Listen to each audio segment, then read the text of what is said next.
Salut à toi, si tu regardes cette vidéo, c'est que tu es intéressé par l'entrepreneuriat et tu te demandes comment devenir une femme entrepreneur. Je te rassure, je suis moi-même passée par là et dans cette vidéo, je vais te décrire les étapes simples que je t'invite à suivre pour que tu deviennes la femme entrepreneur que tu souhaites. Surtout, reste jusqu'à la fin pour vraiment avoir toutes les étapes.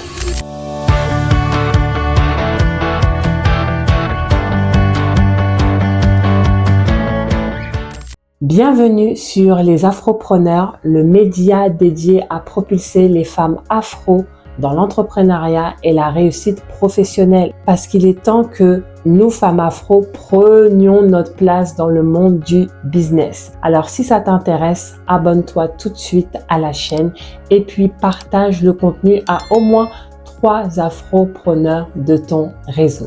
Alors, tu souhaites lancer ton business et tu te demandes mais comment je fais pour devenir la femme entrepreneur? Je vois plein de personnes autour de moi et je suis perdue. La première étape, c'est de changer ton mindset.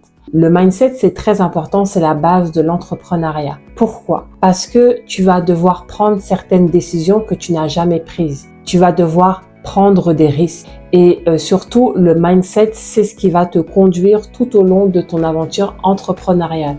Pose-toi certaines questions comme pourquoi je souhaite entreprendre? Est-ce que c'est un rêve qui est enfoui en moi? Est-ce que c'est un besoin de liberté?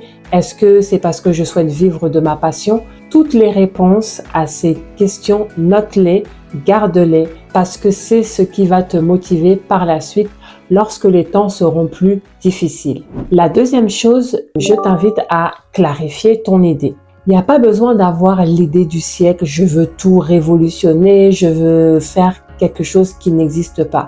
Non, oublie ça. Commence par observer autour de toi. Il y a forcément un besoin, il y a forcément un problème auquel tu peux répondre. Et pose-toi les questions, quel est le service, le produit que je peux proposer pour répondre à ce besoin-là? Et surtout, est-ce que ça me motive de partir sur cette idée? Ça également, c'est vraiment très important et ça va te permettre de clarifier tes différentes idées de business.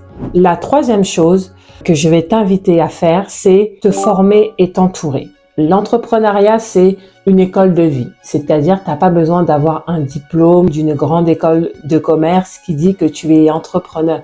Non, tu vas l'apprendre sur le tas. Mais tu dois te former à certaines bases et je vais dire des bases marketing, des bases comptables, des bases qui sont au niveau du juridique, au niveau de l'administratif. Donc tout ça, il va falloir que tu ailles te former. Pas besoin de dépenser des centaines ou bien des milliers de dollars. Tu as beaucoup de formations qui sont gratuites, notamment sur YouTube.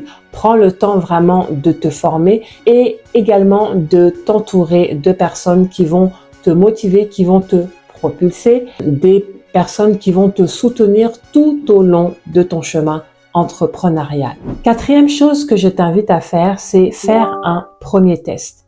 Et ça, c'est l'étape que beaucoup de futurs entrepreneurs tardent à faire.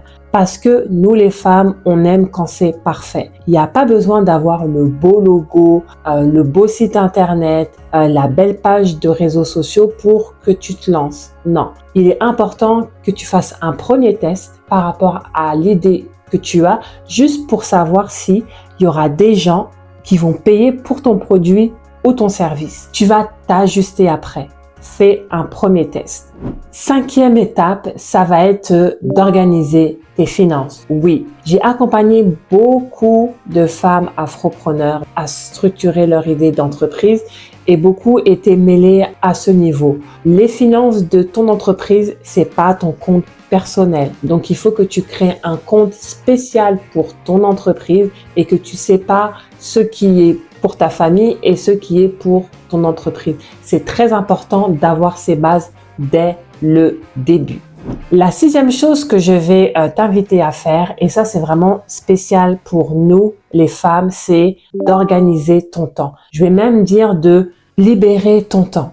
Je sais que on a plein de choses. On est épouse, on est mère, on est étudiante, on est sœur, on est tante, on a tellement de choses et on a une charge mentale qui est vraiment très grosse. Donc, pour ta future entreprise, parce qu'il va falloir que tu t'y consacres, il va falloir que tu te libères de certaines tâches, donc que tu revoies ton emploi du temps afin de préserver le temps que tu vas donner à ton entreprise, à ton projet, pour que ton projet puisse grandir. Et enfin, 7e et dernière étape, la plus importante, c'est passe à l'action. Qu'est-ce que je veux dire par là? C'est-à-dire que lorsque tu as fait ton test, lorsque tu as travaillé ton temps, tes finances, continue.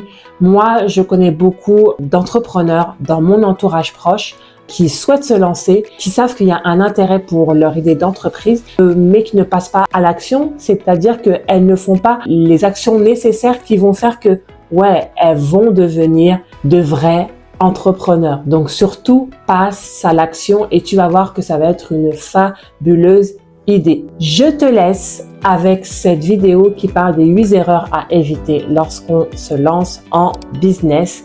Abonne-toi à la chaîne, partage le contenu et je te dis à tout de suite.